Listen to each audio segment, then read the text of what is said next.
Hello and welcome to the West Yorkshire Football Show. It's our instant match reaction to Cardiff City 0, Leeds United 2. I'm Stephen Brown and joining me as ever for the post-match review it is Jason Booker. Jason, how are we doing, mate? Very well, my friend, very well.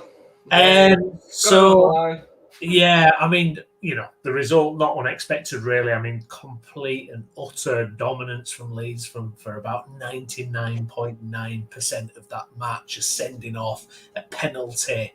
And we're going to get into it. We're going to break it down, what we thought. I mean, my instant kind of take on it, Jason, is a couple of things. I'm relieved we got the win because I think sometimes, and kind of what I alluded to in our previous match review and what I said on the Monday night show was sometimes when the tide's going against you as a football club, as a manager, you just don't get them breaks. And I was a little bit worried, especially even at 1-0. I thought, oh my God, if Cardiff sneak something, if penalty or something stupid, it could really put a dampener on things. But Leeds got over the line, totally dominant, and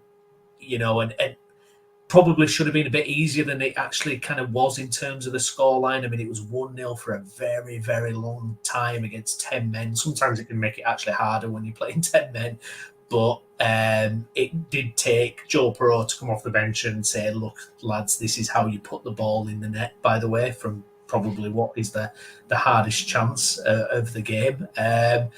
But we've got it. We've got back on track. I mean, Cardiff were absolutely abysmal. I mean, it couldn't be anything else today. I mean, it had to be a Leeds win. We know that. It's just a thoroughly dominant performance, Jason. I mean, I just wish we would have been 2 or 3-0 up first half, or certainly by the 60th minute, really. Yeah. Just before I say it, you have got a little buzz around it, and the mic is. I don't know if you're coming through a different one to normal. Just pad.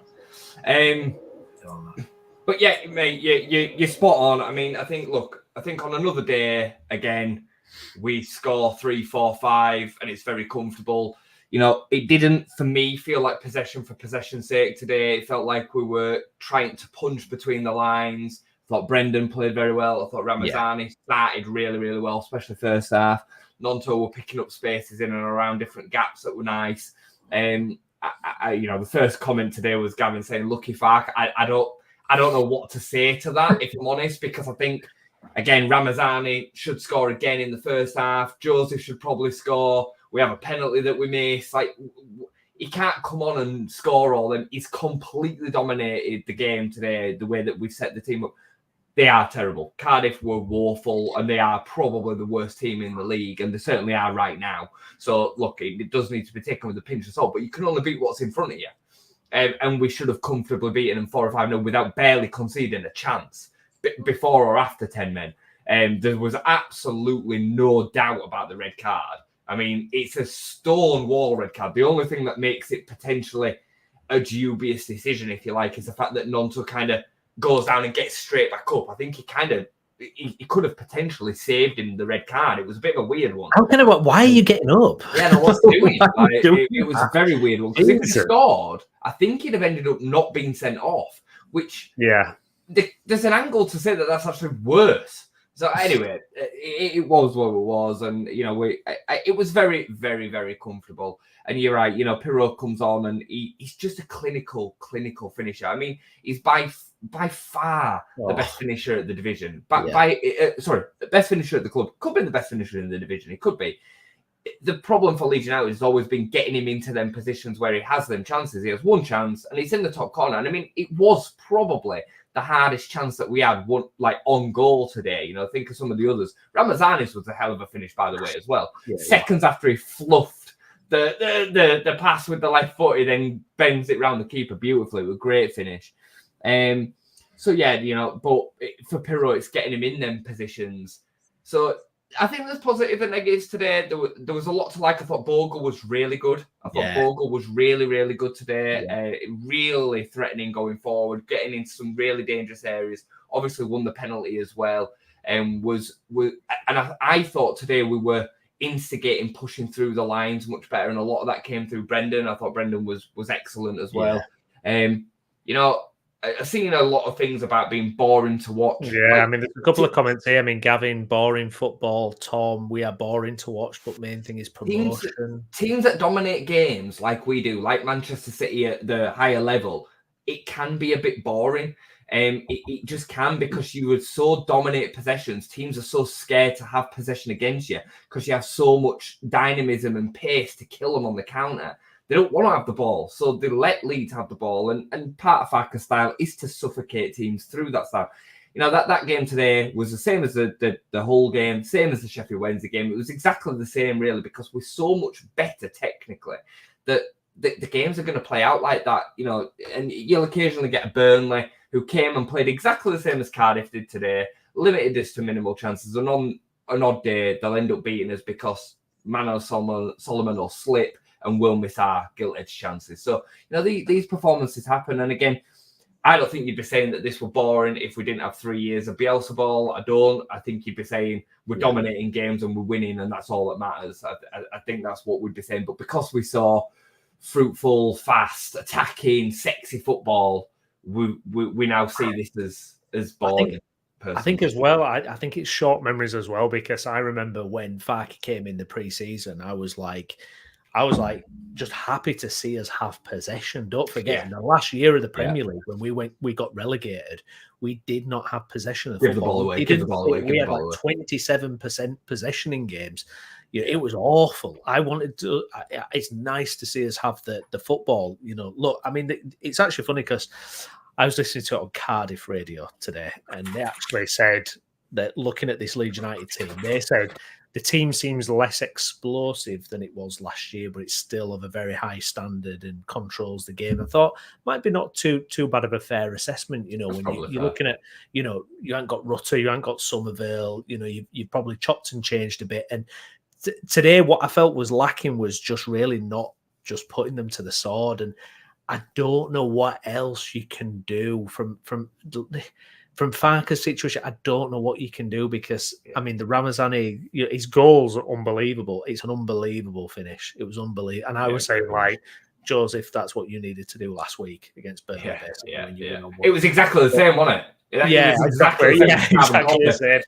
But second half, I think it was, or later on in the first half, you know, he misses one where you just like, I just what? Like, you know, you just kind of scratching your head. And there's a few times like that where I'm like, it should be 3-0, it should be 4-0. And I don't know what you can do to sort that out. And my worry was, and for today, it was like, it was 1-0 for way too long. I mean, we had a penalty, for God's sake. And it's like, it was a really poor penalty.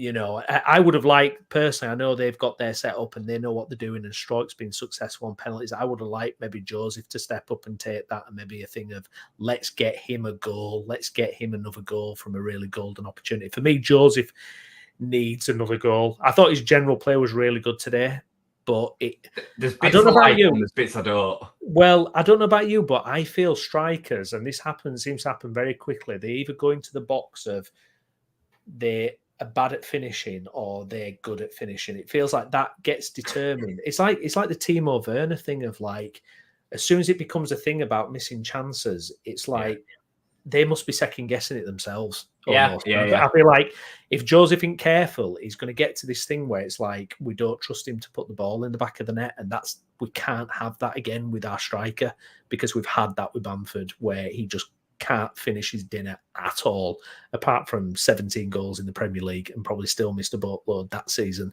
You know, I would have liked maybe the penalty to go to him and say, look, get a goal, get another goal on your tally, because I thought his general play was very good, and probably moments where, you know, hit and miss, but I thought it was generally very good. But I'm a little bit concerned that he's not going to get those numbers that we need, and I'm generally worried through the team. I'm thinking, who's a good finisher in this team? Who can do it? I mean, Perrault, that's the second time Perrault's come on and notched us over the line. He's just a killer, mate. He's an absolute killer in front of goal. But, you know, he came on against Burnley. He didn't get that kind of opportunity because it's a different game state, and I'm worried that, I don't know, we just got to take these chances. The dominance is so much that you've just got to do it. And yes, we're not creating chances every 5 seconds, but some of the intricate passing stuff is really good at times. Aronson, I agree with you wholeheartedly. I thought it was excellent today. The way he nips in out of space and sets things up.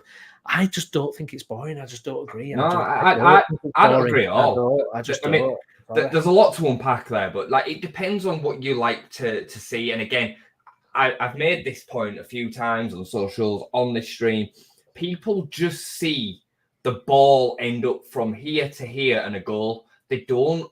I don't, and maybe I didn't watch it before Bielsa in the same way, but I love patterns of play. I love to see intricacies. I love to understand, you know, not that I like to see the two centre-backs passing the ball between each other, I don't, but I understand the reasons why they're trying to do that against a low block team. They're trying to draw that kind of opposition out. You know, a lot of people didn't give Burnley the credit that they deserve for what they did defensively against us last week, and to be able to maintain that at Ellen Road for 98 minutes is something. Like, I didn't like a lot of what came with it and the officials letting them get away with the stuff. I'm not getting into that now.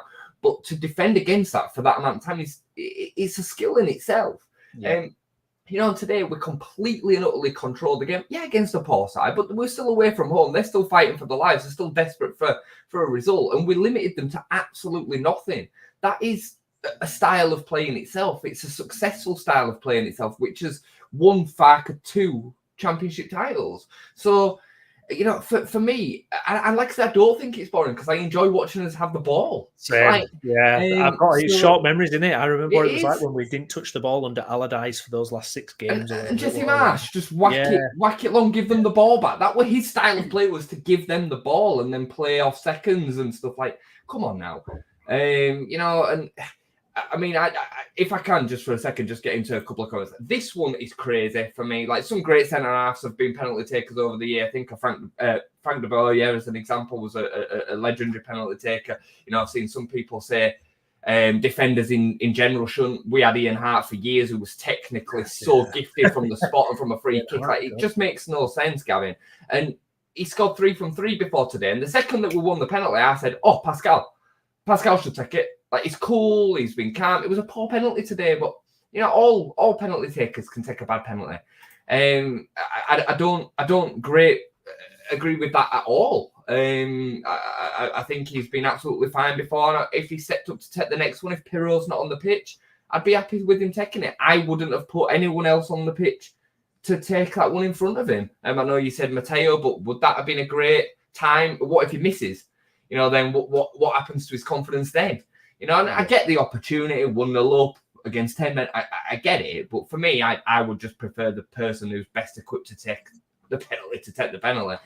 Yeah, and I think again, people are just losing their minds over different things. Burnley have scored a 94th minute winner today, to beat Portsmouth. You know, Coventry have lost again. People are saying that Coventry are going to be the threat over this next few games. They've lost again. I just think we just need to keep us heads. Things are cooking quite nicely. There was a lot to like about today. You know, Brendan should score, as much as I think he's had a great game. Brendan should score, chance across the near post. Joseph should score. Ramazani should score again. We have a penalty. I mean, that's another 4 goals, guys. You know what I mean? Like, and they're not half chances. Brendan's were a bit of a sitter, and he goes with his wrong foot.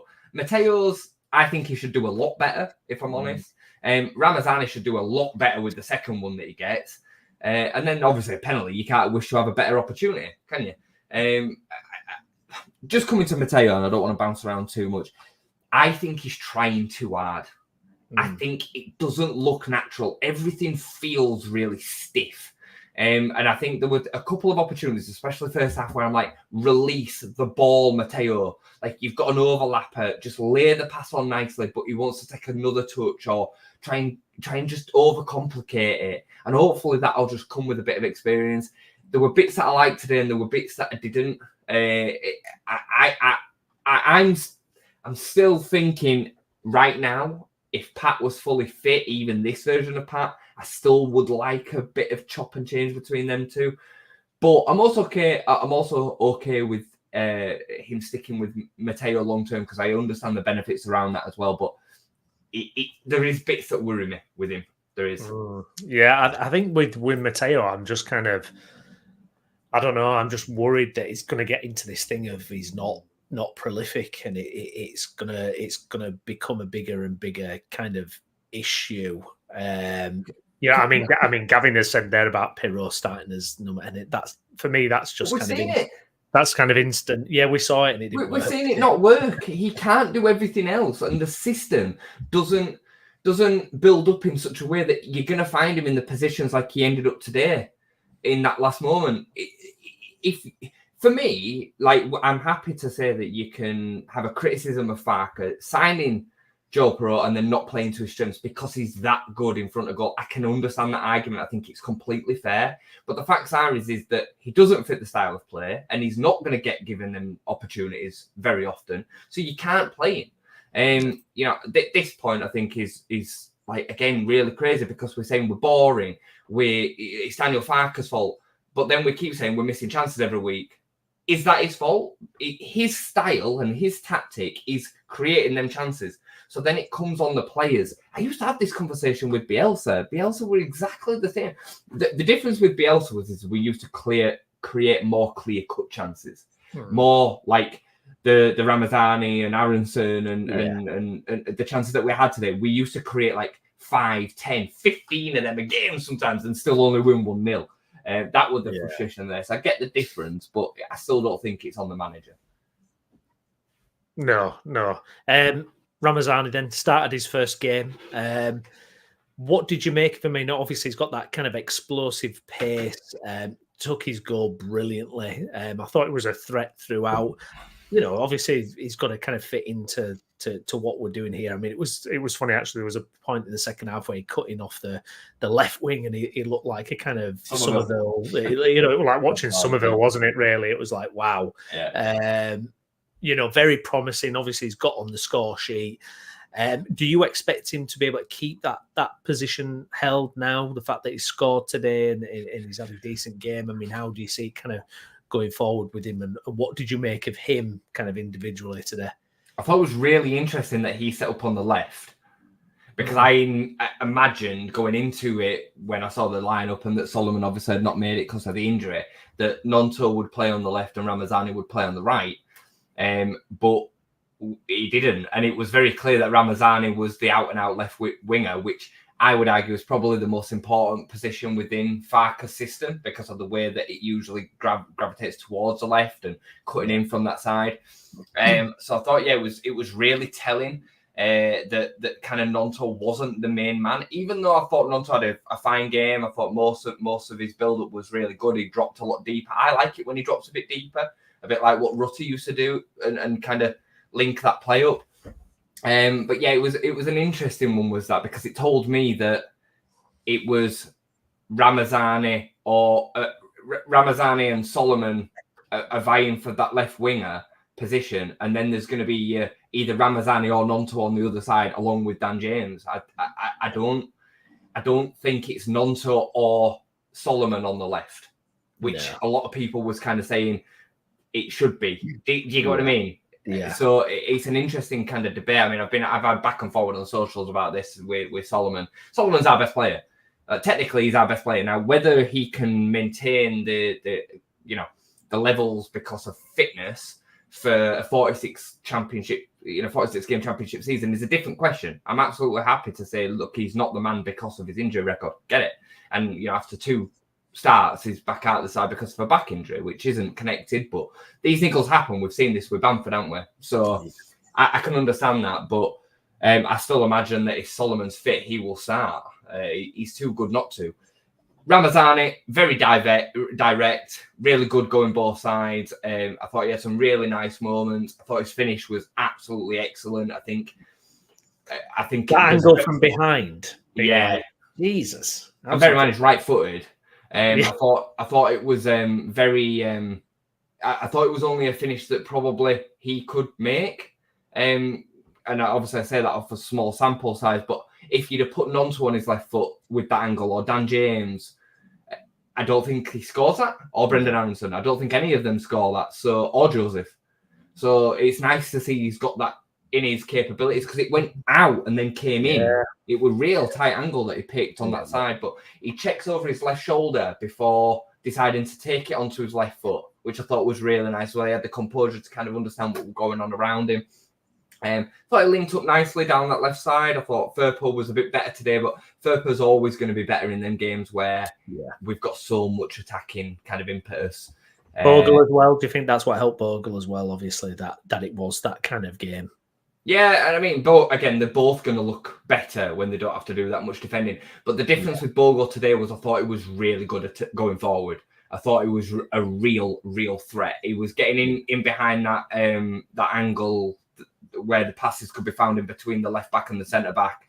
His cutbacks were usually very productive. The penalty was, really well won. I thought it was a little bit unlucky to get a yellow card for diving. I don't think it was a dive. I don't think it was a penalty either. I think it was just a soft one. But I thought overall he linked play really, really well today. It was much more direct. Wasn't always looking to cut inside and go backwards. They were looking to try and build down the wing and get him in. And the style as a whole wasn't all down one side either. We looked to be coming over a lot more today. So, but yeah, just coming back to Ramazani specifically, I thought he did great, mate. For a first start, you can't wish to have a better start, really, can you? No. Were you worried when it's funny how it works these days? You think, oh, man sent off, that's going to go in our favour. But I was kind of a little bit worried. I kind of saw it a couple of times where I thought my immediate thought with the standard of refereeing in this league was he is going to try and even this up. And I don't mean even it up in terms of sending a Leeds man off, but they're going to get decisions that they shouldn't. There was a couple of ones where it was like, like what is going on here? It's like you've made this big decision, and Pascal won a fine tackle just inside their half in the second half. He gave a free kick. It was bizarre. I know what you're saying. I don't mind that referee. I've had him a couple of times before, and he's not one of the worst. But again, when you dominate the game so much, it's almost hard to be that aggrieved with anything that the official does, because usually the decisions are not going against you that often. I know what you're saying, though. I know what you're saying. But we have to strip the fan out of it and just kind of analyse the game for what it is. And the fact is we dominated every second of the game. Literally every second of the game. So what more can you want, really? Like, it is sometimes like people want the blood and thunder and would be happy almost losing more often or conceding more often just to have a bit more entertainment. And to a point, I get it. But it don't make any sense, does it? No. Well, this is it. I mean, it's almost one of the, we said this last season as well. I think when we were at its best, you go, well, if you played that 11 versus the BL's 11, I mean, talent-wise, there's no comparison, really. In terms of, certainly last year when, you look at Rutter and Somerville and, that type of level of player. This season, obviously, now it's probably it is a little bit different. I mean, one thing I wanted to raise. I mean, again, it's a game where we've not seen. I mean, we're seeing goals from the same kind of things again, or same positions again. Obviously, one of the concerns last year is we don't seem to get goals from more positions and just kind of the wing and the striker, or the attacking midfield. And it does seem that we've got that a little bit again. I know Gruev actually popped up in a few situations where he's having a strike on goal, but he just doesn't. You never think he's going to actually put the ball. He's not got the technique. I tell you, that was the moment that I was like, oh, Ramazan is a player, when he cushioned the ball down for Gruev on the edge of the box after about 10 minutes. I thought, real smart, real clever, because a lot of players would have just lashed at that. And to kind of cushion it down for him was real nice. But no, you're right. I think, again, talking about kind of decisions, personnel decisions, the quicker Tanaka plays, the better we'll look in that area of the pitch. And again, I get this argument and complaint. I understand the control that Gruev gives us. Defensively, we probably will be much more secure with the double pivot in there of the two defensively minded players. But Ampadu was really good with that today, clearing stuff up and looking stuff up. But I do understand. I can't wait to see Tanaka start. How I feel about him. So I just think he'll be much. He just seems to always have so much time and space around him.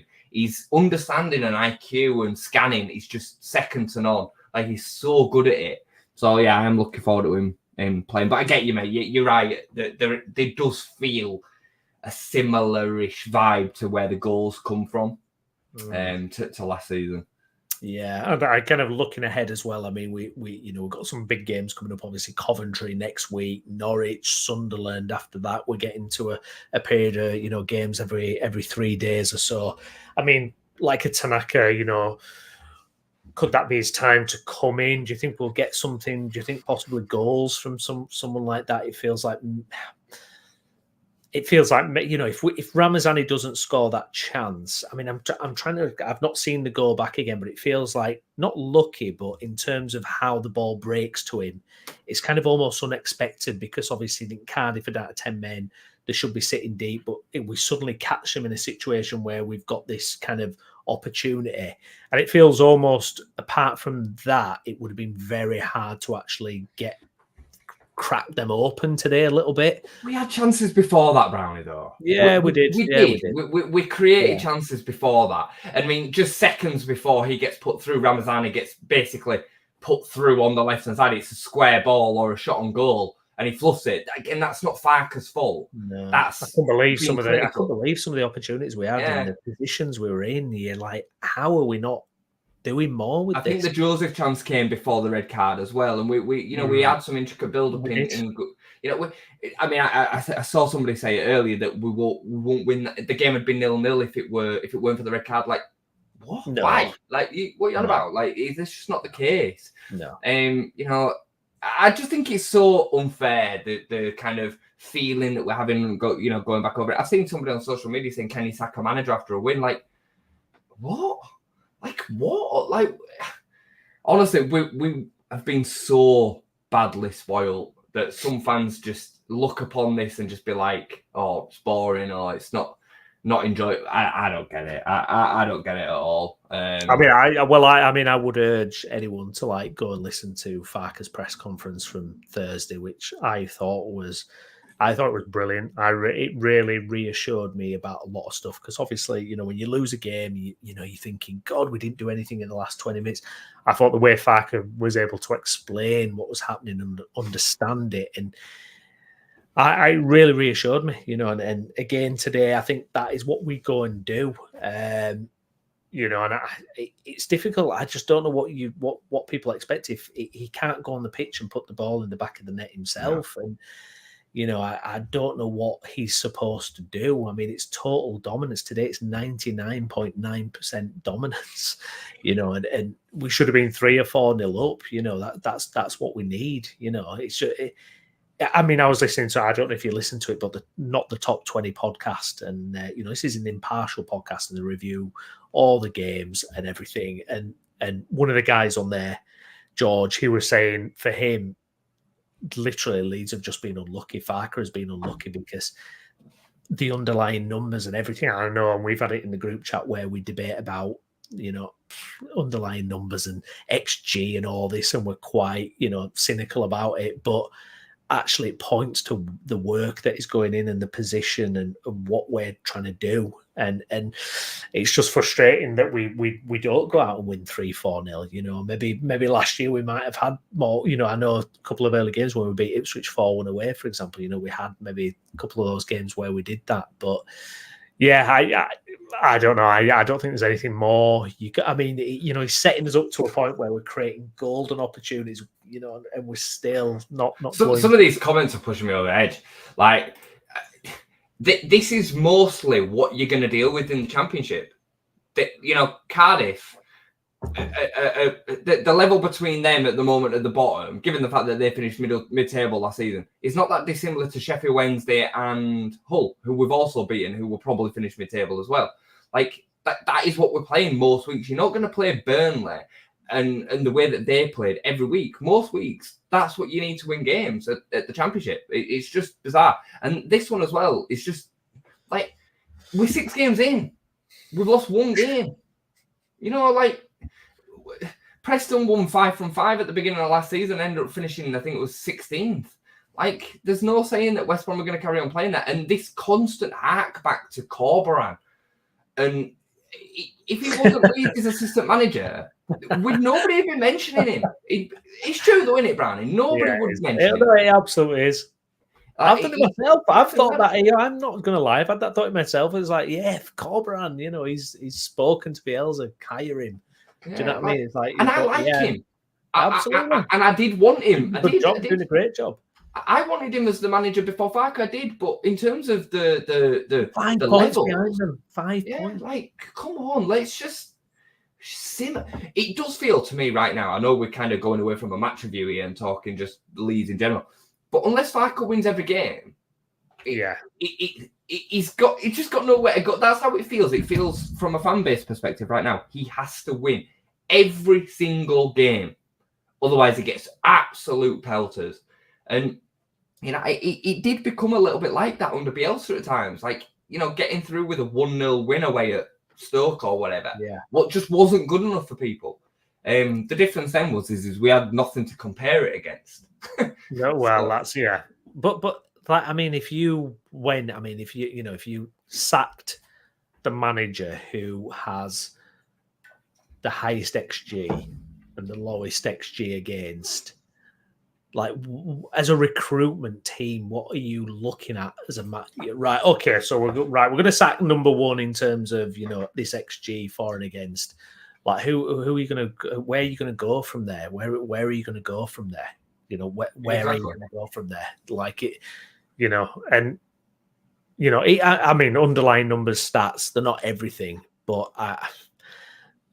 I'm looking with my eyes at the chances that we had, against Burnley last week, and it's like, how are we not doing? You know, how did we not win last week? How have we not scored more today? It's extremely. I don't think there's anything Farke can do with that. He's getting us in that position. Sorry, you broke up there, so I didn't see it all until you came back through. It's extremely unlikely that we get anybody better than Daniel Farke. You have to have some reality with this. We're in the Championship, not in the Premier League. You know, I saw somebody the other day saying, well, you know, what happens if we go up again? Same conversation. I doubt the fact that he will be the man if we go up. But that's a different conversation. It's a completely different conversation. Just looking at West Brom Plymouth today. Okay. So at West Brom, right? So everybody's making this case for Corberan.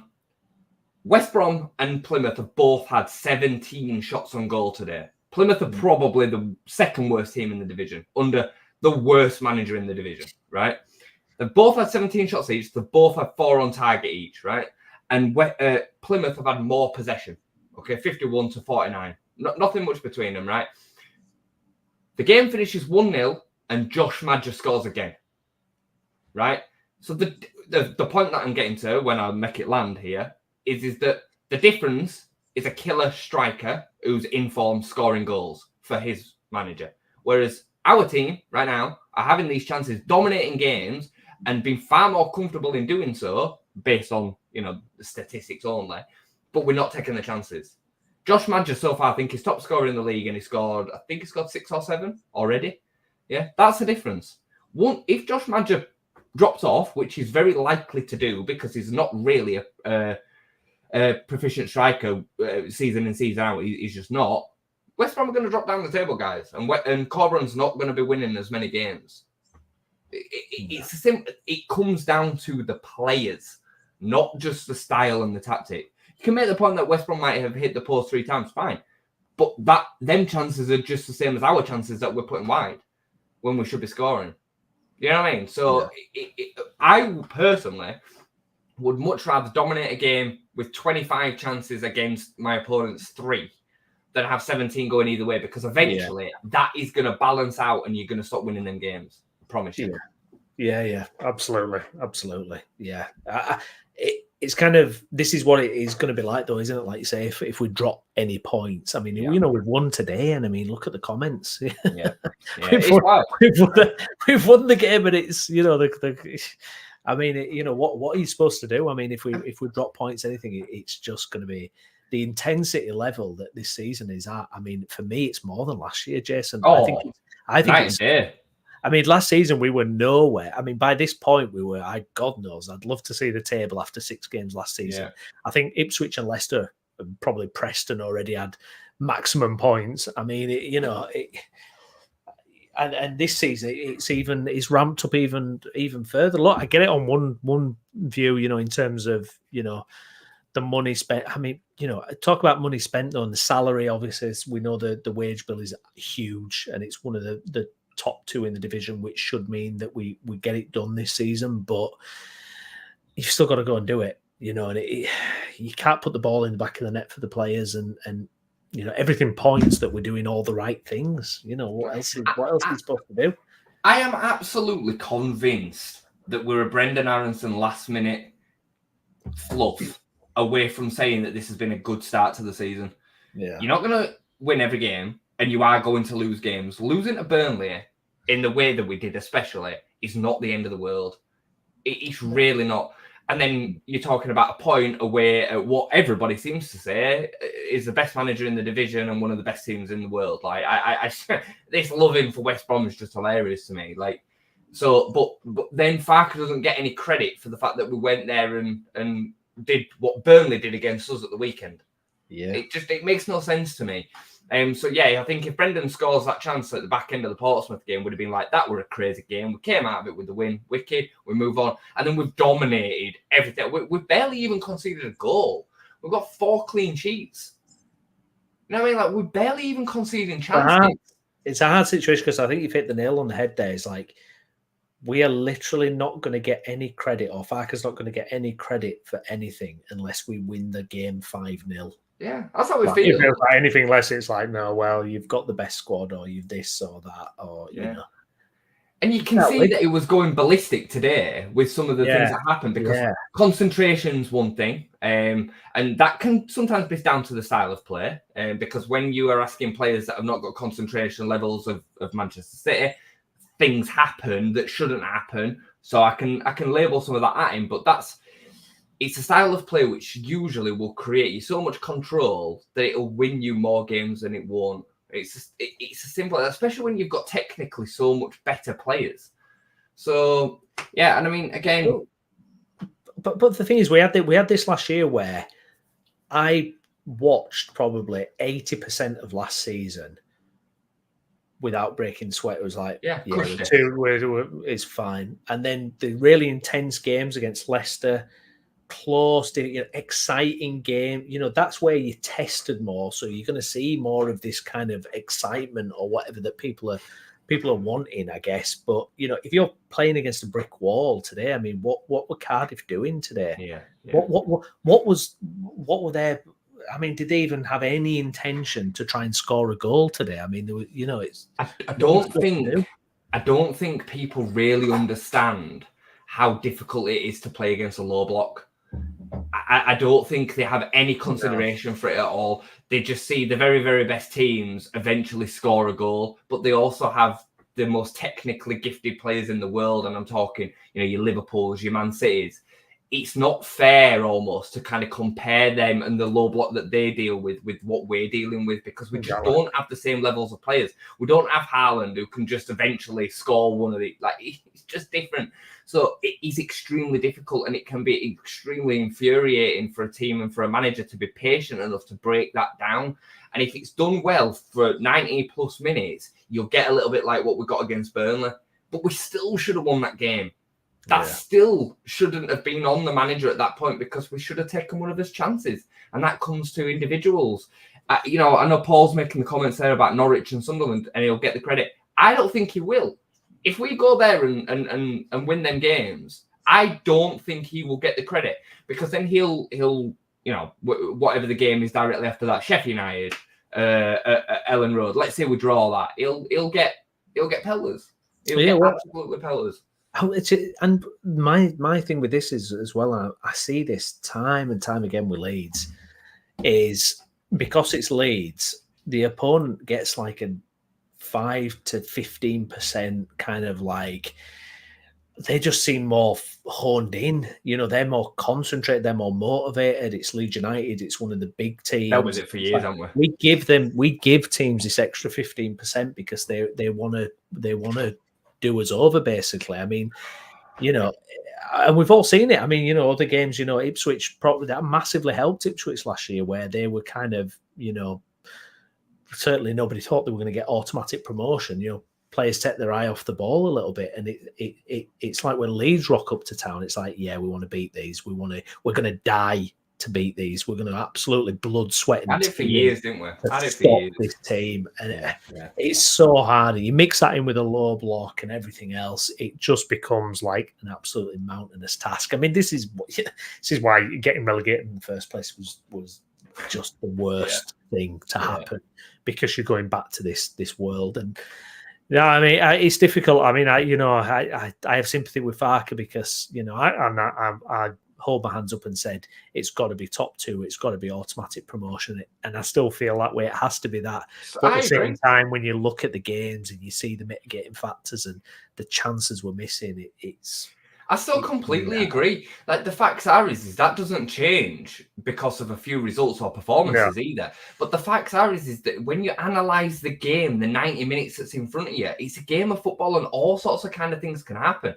I've played in teams at Sunday League level where we've been battered for 90 minutes and won 1-0. It happens at all levels of football.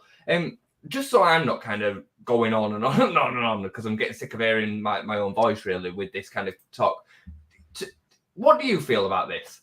Because I just think 6 games in, we're saying West Brom are a great team. We've drawn 0-0 there and got a decent point, and then we've lost to one of the rivals. When last season we beat Ipswich home and away and beat Leicester home and away, and it meant for nothing. So what do you think to that? Because for me, 2 of the teams we need to beat to the top 2 we have not beaten.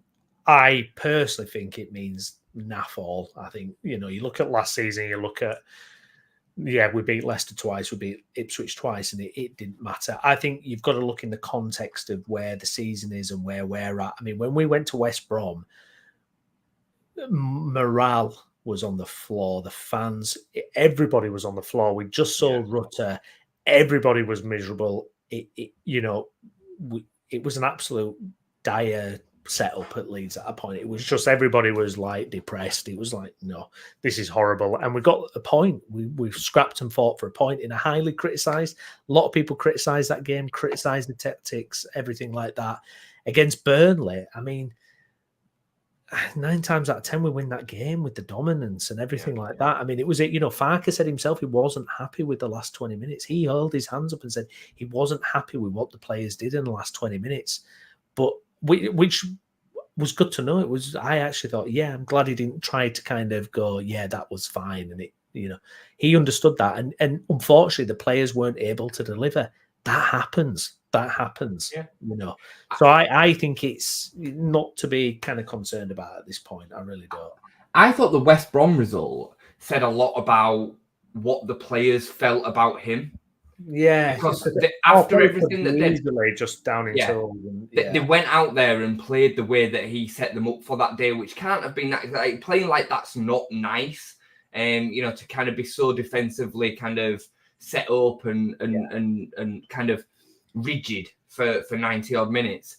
But they did that for him because that's what the squad and the team needed. They recognised the fact that it probably made a lot of sense. It was a smart performance in hindsight. Jason, sorry to interrupt your point there, but I loved it when we did it in Norwich, the first leg in the play. I agree. People were like, I love the fact that we went to that Norwich game and we're like, we're not going to concede here. We're going to, and people were like, but we haven't done this and we haven't done that. What? Look what we set it up for. Look what we set it up for. Can I mention this? Is this on fact? No, no, it's not. The deliveries, I would say most of the time are okay. But at the end of the day, you can, as a manager, do anything about the set piece takers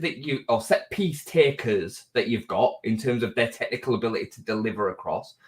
And you also can't do anything about how bad the individuals are in the air. You take Pascal Struijk, this team is terrible at heading the ball, like literally terrible. Not only that, but you also combine it with the fact that we have very little height in the whole team. Small team. Yeah. What does a manager do? Now, sure, could you come up with intricate, really good, fantastic set pieces? Yeah, you could try that and have a set piece coach and whatever. But the facts are is that like under Farke, we didn't under Bielsa, we didn't score an abundance of corners. Teams don't actually score an abundance of corners now. Not teams that are set up to play in the style of football that we are. I do think that they need to be a little bit better, sure, but I do think there's a lot more mitigating circumstances. I bet Farke's not just doing corners in practice. Of course they do corners in practice, like in training. Of course they do. Like, come on, Gavin. Like, this is... I had a conversation with somebody about it again on socials the other day. Like, people talk about Danny Farke and the setup at Leeds like it's the dog and duck, like it's Sunday League football. Like, this is a championship winning manager.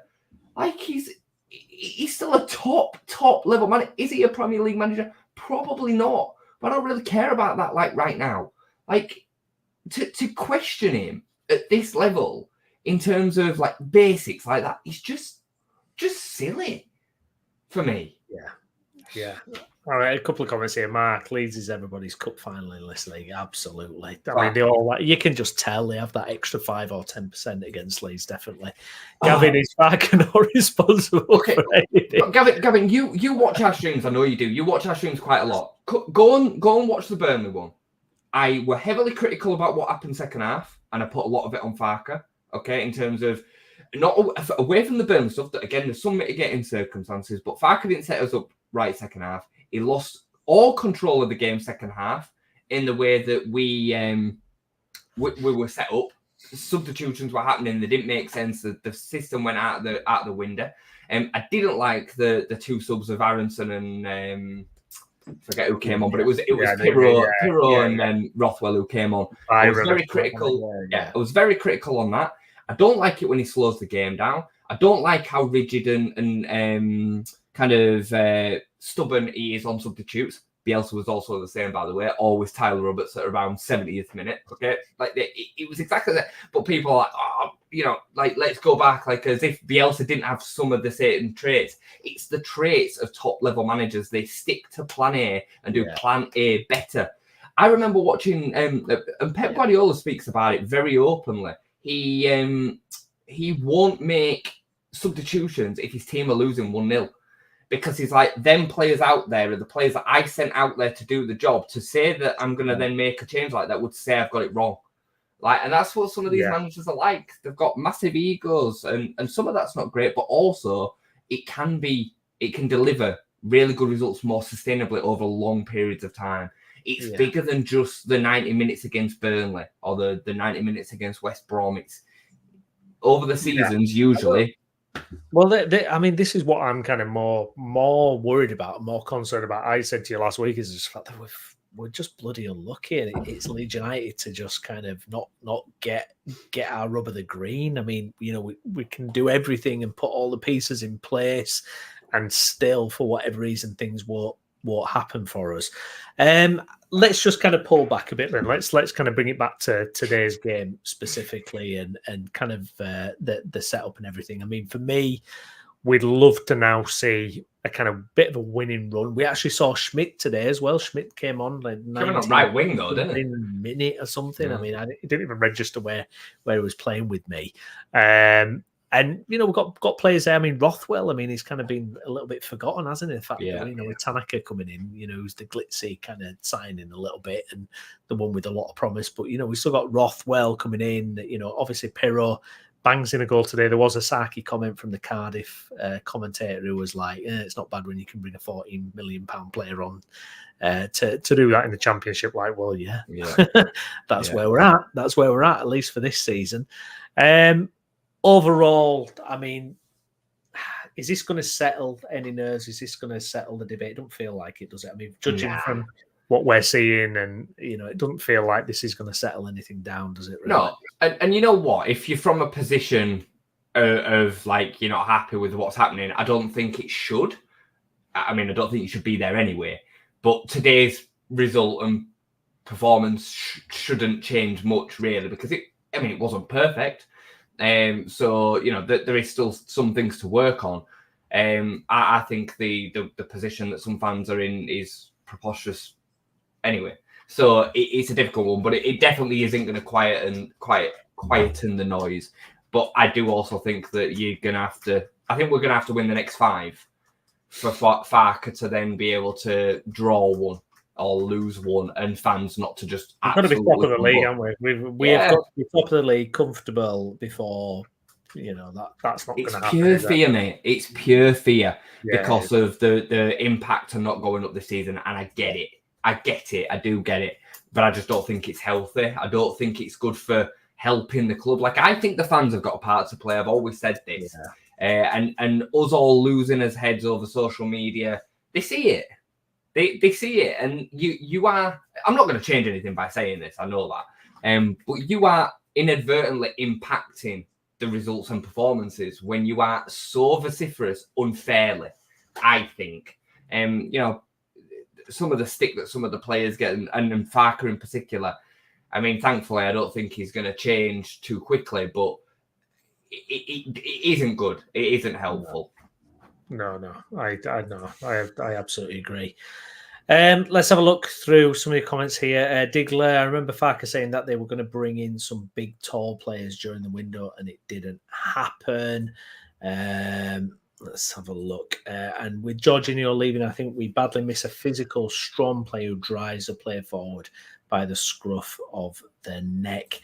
I mean, I get what you're saying, but I was kind of getting a bit kind of, seeing Georgie having to do that was kind of, for me, felt a bit structurally kind of redundant. It was like, why are we expecting one player to kind of take the ball 50 yards all the time to get us up the pitch? Now, I mean, I think Aronson has been superb this season. I really do. I think the way he's dropping into space and linking and, some of his passing as well, some of his vision and what he's doing with the ball is like really, really good. And like, what Angus Kinnear said, in terms of a number 10, you're not going to get kind of someone who's doing more than that, really. I mean, the chance he laid on for Nonto last week, what number 10 is going to do that any better? That was like a De Bruyne-esque kind of ball. There's nothing else you can do.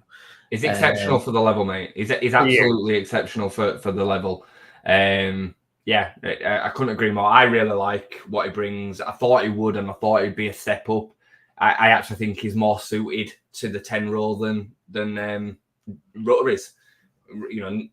Rutter's definitely not an out-and-out 10. I think he's actually more suited. And, the point that Diggler makes there about Jorginho and the strength in driving in them areas, he's absolutely spot on, but he's spot on when Jorginho's doing it at pace, when he's driving with big strides. He wasn't brilliant in really tight, confined areas like Brendan is. Brendan gets pushed off the ball a little bit too easy at times, but in terms of them intricate little passes, he's got that capability to do that. I think he's been excellent. I think he links the play really, really well together. Just in a comment on socials, which I think is really, really good to kind of just bring us back to, is Leeds have conceded 1 goal in 5 games. Goals win games and defences win titles. And I think that is absolutely spot on. Again, outside of the Portsmouth game, we have looked so secure at the back, even given the fact that Bogle's been a little bit sketchy and Joe Rodon's been a little bit sketchy on comparison to last season, and you've still got a defence that it takes in Junior Firpo. So you have to kind of remember that, and where we're at, personally. Yeah, no, I 100% agree with that. I'm kind of, this season is kind of unfolding in a way I didn't expect it to unfold, actually. I think I thought it was going to be a bit more straightforward. I think when we kind of turned out at Harrogate pre-season and you saw the team, you just thought, oh my God, it's just going to be kind of straightforward. But it kind of feels like there's a real kind of debate and kind of I don't know, civil war going on at the minute. It just feels like we need to stick together with the team and get behind the team, get behind Farker. And look, it's 6 games in, and we really need to kind of come together to kind of make this happen a little bit. It feels to me it's so much debate going on, and so much kind of so much angry debate, so much kind of ferocity on both sides. It's just, I agree. I don't think it's sustainable, really. I just don't. I agree, and a lot of fans had put that right by changing the manager, but I promise you, it wouldn't. I promise you, it wouldn't.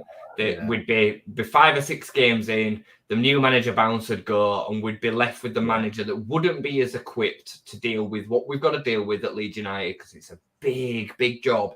And we'd probably we'd almost certainly be worse off.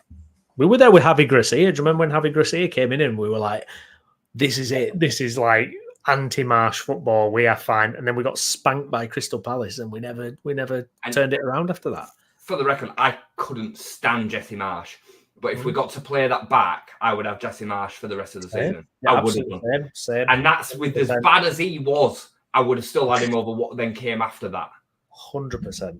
You know what I mean? So you've got to be careful what you wish for. And I mean, not to go on too much of a tangent, but look what's happening at West Ham right now. Right? Their campaign, they were screaming blue murder. They wanted David Moyes out. Yeah. Boring. Awful style of football. Finished 9th last season, by the way. Right? Yeah. And West Ham are not, they're a sizable club, but they're not massive. Right? And they're getting drubbed. Yeah. And they're playing terribly, by the way, under Lopetegui. So you've got to be careful what you wish for. Absolutely. Just before we finish up here, I just want to get Paul's comment here. Question, lads. So are Leeds getting top 2 this season? Yes or no? Let you go. I don't know. I feel Leeds is one of those teams where, you know, there's kind of, when it goes against us, it goes against us, and I don't know. I mean, I just don't know. I don't know. I'm dubious in a way, not because of any kind of particular Farker issues or this or that, just the fact that we are Leeds and it's always a lot harder than it needs to be and a lot more difficult. So I don't know, is the honest answer for me. I think we will. I still think we're the best team in the division. I do. I think we've got the best squad in the division. I'd argue Sheffield United's 11 might just be looking a little bit better than ours. But I think over the whole squad and over the whole season, I think they're going to struggle to maintain that when injuries start happening. You know, Manor Solomon comes out of the team today and we replace him with Laji Ramazani. I mean, it's ridiculous. And, you know, this comment from Gavin, he's spot on. I agree completely. You know, but over the period of the season, I believe that the style and the way that we're playing will get the points on the board that needs to finish top 2. We're already seeing drops in results and performances and teams struggling that we didn't expect. And the points total is going to be a lot less. Yeah. A lot less. You had 4 teams, that including Southampton, that were within 3 points of 90. You don't ever see that. You know, Southampton finished on 87 and above. It's ridiculous. I personally think it'll be Leeds and I said Luton at the beginning of the season, and you know Luton have obviously had a tough start. I would probably guess Sheffield because I really don't rate Burnley and I don't rate Parker in the slightest. I think they'll finish in the playoffs, and then the rest of them will all find their natural order in the queue. You know, your Sunderlands and West Broms, they'll probably finish in and around the playoffs. But to sustain it for the whole season is a different kettle of fish. Yeah, indeed. Okay, we'll leave it there. That is the match review for Cardiff City 0, Leeds United 2. If you've enjoyed the video, please do like it. If you're watching on YouTube, subscribe to the channel and get your comments in. If you're watching this again later, let us know what you think. Anyway, I mean, as always with Leeds, lots to talk about, lots to debate. And if you're watching along on X, please do retweet the video, like the video, and also follow the channel as well. Myself and Jason, we will be back again next week. It's going to get busy. It's going to get very busy. Hopefully we'll be here with match reviews after every game. So please do stay tuned for that. But thank you very much, everyone, for watching. I've been Stephen Brown. Alongside me has been Jason Booker. Jason, thank you very much, mate. Thank you, guys, and thank you for all the comments. And like I said, I know we don't always agree, but really good debate. Really good debate. Yeah, always appreciated. Thank you very much, guys. Thanks for getting involved. Bye-bye.